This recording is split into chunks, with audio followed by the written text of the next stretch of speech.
Welcome everyone to Talents in Games. I think you heard today a lot of time. And Alec asked me to tell something here. And today I will deliver a short speech about self-education for game designers. Shortly about me, more than 10 years in game development, started as QA, worked for many different companies, including Wargaming, Saber Interactive, some small indie companies. And currently I am an enemy game designer in Housemarque.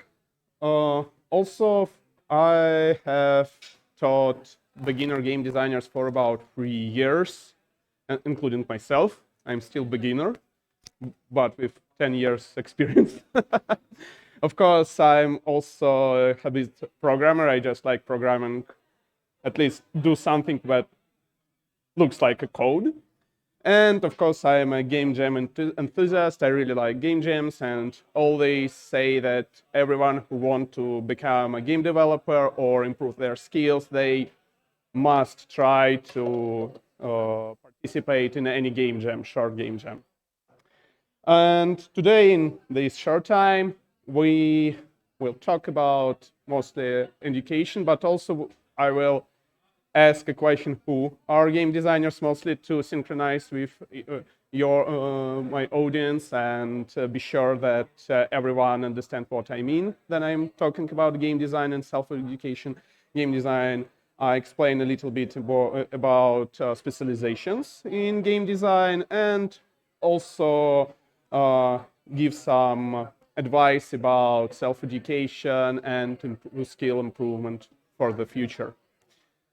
And let's start talking about game designers and what they usually do during their work time.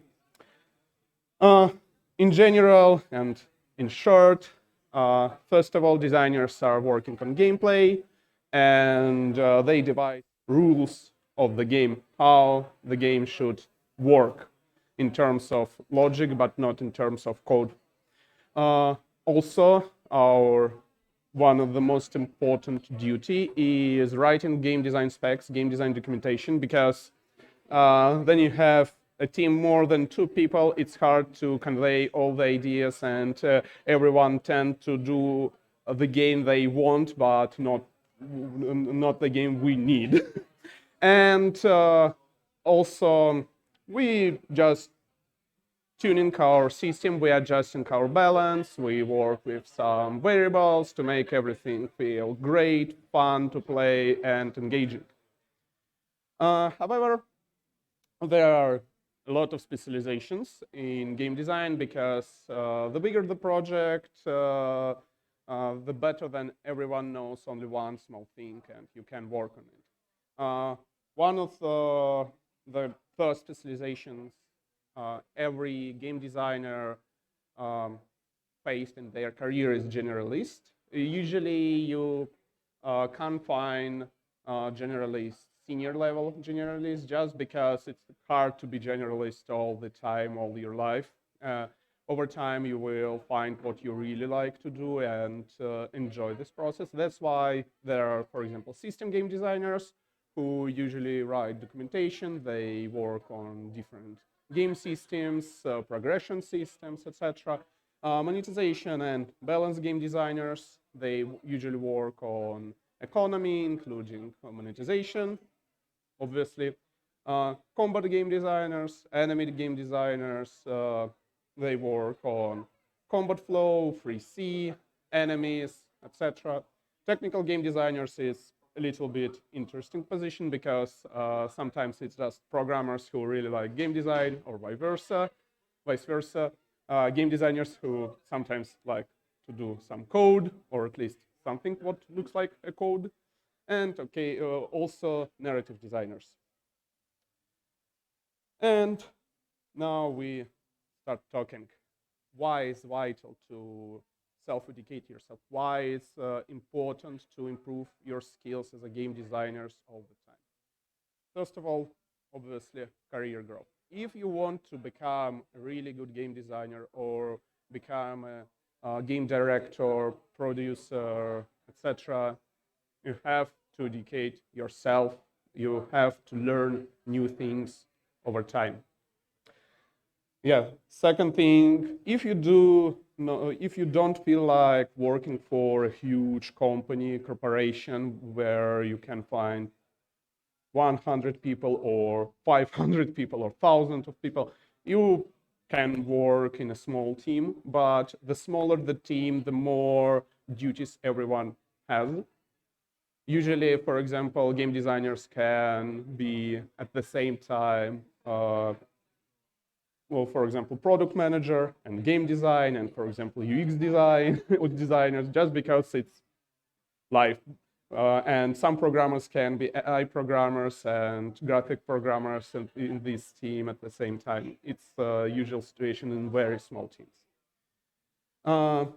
Thirdly, it's communication. Yes, even in huge companies, you will communicate with a lot of different specialists. For example, as an enemy designer, I have to talk every day, almost every day, with programmers, 3D artists, concept artists, narrative designers, AI programmers, and everyone else who want to talk with me about enemy design.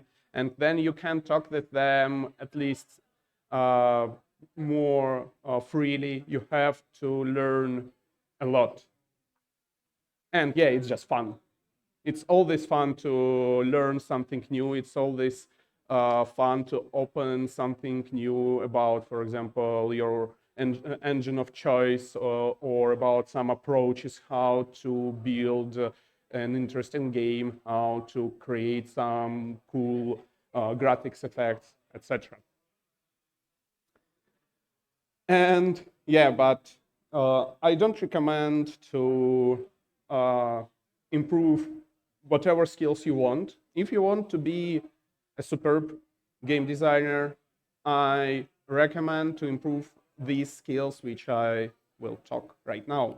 First of all, programming. Yeah, it's not only because I love programming myself, but the idea is coders are people you will communicate most of the time, because they always will ask you questions about what you want, how it should work, or they can come to you and explain that it's not a good idea to spawn 1,000 enemies in 1 second in the room because we don't have much power. Also, very important thing about it, you can create your own portfolio because you have some programmer skills. And it means you can create a lot of small prototypes and show off your design. You don't need to be a really good programmer, but if you can show that you at least create something what is fun to play, maybe with some bugs, it's okay, but it's fun and it's your game, not someone else's. It's a great thing. And also, when I started learning programming, I noticed that my design skills become better. Just because I learned some interesting approaches in programming, and these approaches actually worked well with game design.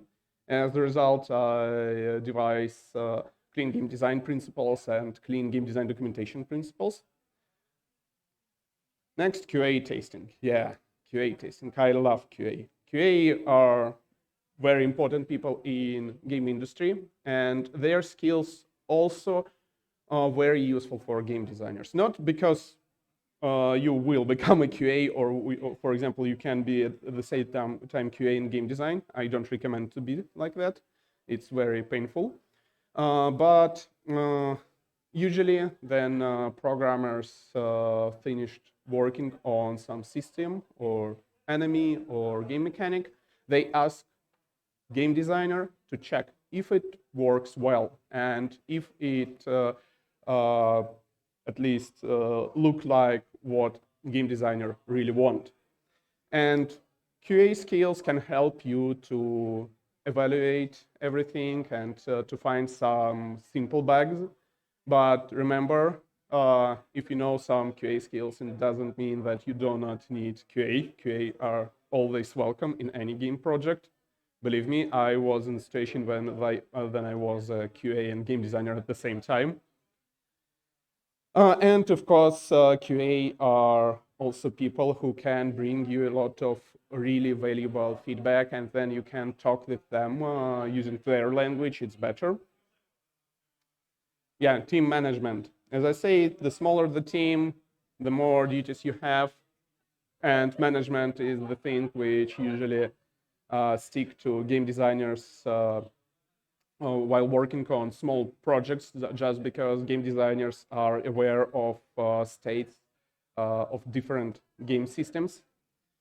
Also, you can talk to managers using their language. You improve your skills of assessing and estimating time, about priorities, because priorities is always a hard thing to understand which part of the game have higher priorities, always vital. And if you know how to manage a team, it's always good for you. Photography, yeah, it's very unexpected, but if you aren't an artist and you haven't drawn anything before, but you want to improve your understanding of art, and without spending a lot of time improving your drawing skills, use photography. You have phones, everyone have phones. You do have phones, I know. And photography help you to understand colors, to understand rule of compositions and how to work with images without spending tons of time training your drawing skills. It's true.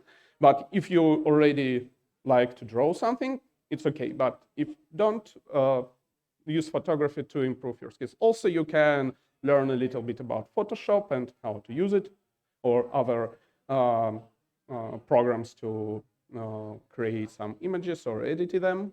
It's okay. Yeah, level design. Sometimes people think that level design is a part of game design. I tend to believe that level design is in parallel with game design. We are parallel parts of game development, because we work a lot together. But level designers think a little bit differently. They think about how to create layouts, interesting layouts, using the values we provide them as game designers, and vice versa. We can, as a game designers, take a look at levels and maybe create some new mechanics or balance current mechanics. And also, when you know something about level design, it's a little bit easier to talk to level designers. And maybe you will become a level designer because you found it interesting and appealing to you. Yeah, math everywhere. And to be honest, when I started programming, I finally get liking in math, because math is a huge part of our job, not only because of theory of probability, but of vector algebra or trigonometry, because all this stuff is in game engines. If you can use them freely, you can create really great things in your games or prototype some crazy stuff using your skills. And yeah, where to start? It's always hard to understand where you can start your journey in educating yourself. Yes, YouTube. YouTube is the very easy answer, because it's free. You can access it from any device you have, from your phone, tablet, PC, whatever you want. And there are a lot of information about each game engine we have right now. But there are some problems. You always have to remember when you use YouTube. First of all, there are also a lot of low quality content which is extremely outdated and not very good in terms of, for example, quality of code they present to you or quality of shaders they present, because they are extremely bad and just do one thing, but eventually it doesn't work for your game. And also the biggest problem on YouTube, it's quite hard to find well-structured courses. Really, it's almost impossible. There are some YouTubers there who try to create some small courses, but mostly they're about very tiny parts of the games. For example, a particular game system or game mechanic, but not a full-fledged course which can help you to learn. Yeah, Udemy and any other similar thing. What I like in Udemy and that there are a lot of well-structured courses. If you want to start learning something, you can go to Udemy and find a really good course which help you to take first step. It's very important. And there are a lot of great courses for very beginners. And this place helped me to learn C++ and Unreal Engine very well. And of course, it's very cheap, extremely cheap, especially during some sales. And you can buy a lot of really good courses. But also, it, as well as YouTube, has a lot of outdated courses because they wasn't updated, and you can check the last update, and it, for example, 2017, and not very good for modern applications. Also, there are a lot of deplorable courses which are extremely bad, and I sometimes could hurt my face, almost face palming, and it was terrible. And it's really hard to find some intermediate plus courses. Then you feel that you want to learn more, but all courses are mostly for beginners, and it's hard just to improve yourself after some point, and you have to search for something new. Yeah, standalone courses is also a very good way to improve yourself, and sometimes they can be intermediate plus. First of all, it's personal feedback. Sometimes you need a really good feedback from a tutor about your approaches, about your knowledge, about what you did and how you can improve, or to reflect your mistakes and understand how to avoid them in the future. And it's also a really good practice. Some courses can be so good that some companies, if they see that course in your CV, for example, say that, well, it's great because the person has a lot of knowledge from this course. But there are also cons. Usually they are pricey, and you have to spend maybe not a fortune, but a lot of money. Sometimes these courses can be from snake oil sellers. They aren't great, but cost a lot of money. And sometimes they are also only for beginners. And yeah, something to remember for the future. Yeah, first of all additional skills you learned during your self-education journey are vital for communication. Communication is the main thing in a really good game development company. Without high quality communication, you will have a lot of troubles during development process. And it's one of the key thing in Housemarque, for example, because we are committed to make the best communication inside our game development company. Yeah, Very important thing. When you start learning something new, you can face Dunning-Kruger effect. Then you think that you are the best in the world. You understand everything, but it's not. Keep eye on this effect because learning is always a hard thing, and first steps bring you a lot of joy. But if you want to become a really high-profile specialist, you have to avoid this effect and get through it as quick as possible because usually after first steps there are a huge space for learning and it's like a minefield.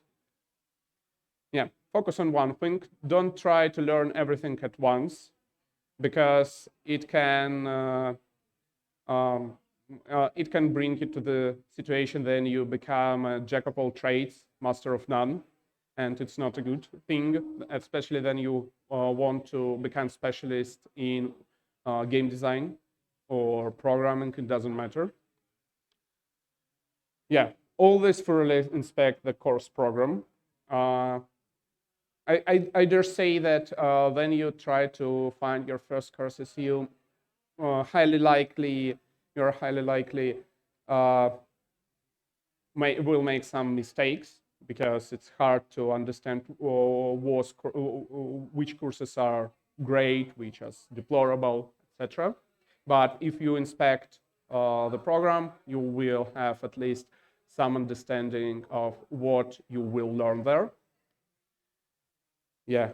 Also, especially if you go for standalone courses or even on Udemy, check tutor's background because sometimes background can tell you a lot about the knowledge of the tutor and his approaches. Yeah, work on small prototypes. As I said, every game designer must at least once participate in game jam, and small prototypes is the way to learn a lot of usual things which aren't obvious from the first sight exceptionally quickly.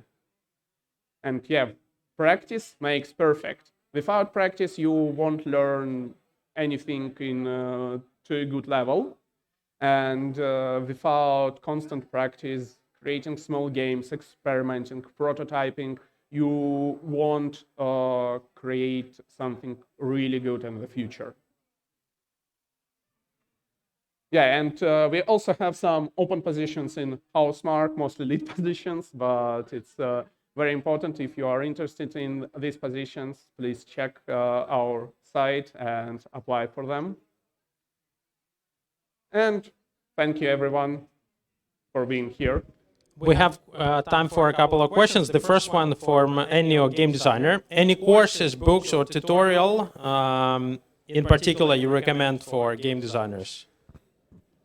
Ooh, it's a good question because I'm not a bookworm. I have a friend who is a real bookworm and know a lot about books. If we are talking about learning, for example, game engines, I highly recommend courses from Game Dev TV. They are, I believe, they are one of the best for beginners who really want to learn something new but don't have any background or understanding how to start. It's the best stepstone in your career. Any other questions? Yes, there are questions from the one more. I have hard time finding any intermediate courses, workshops on game design, level design. Any recommendations? Oh, unfortunately not. It's always hard to find something like this, and sometimes it's better, for example, to ask different people from the industry about mentoring. Actually, it's also a good way to learn something new and get some knowledge just to come to, I don't know, some people from Remedy or Housemarque or, I don't know, Santa Monica Studio and ask if they can provide some mentoring, some level designers and game designers to you to improve your skills. Yeah. Artyom, I think if audience has the questions here, can you maybe stay a little, Yeah, a little bit no, for no the problem. networking? So if you have questions for Artyom, you can come. Artyom, we have the networking, we have coffee and snacks there. Yeah. So you are very welcome. And so if you have questions, unfortunately, we will need to move on with the program. But Artyom here is to stay, and you can come and network. Thank you, Artyom. Thank you.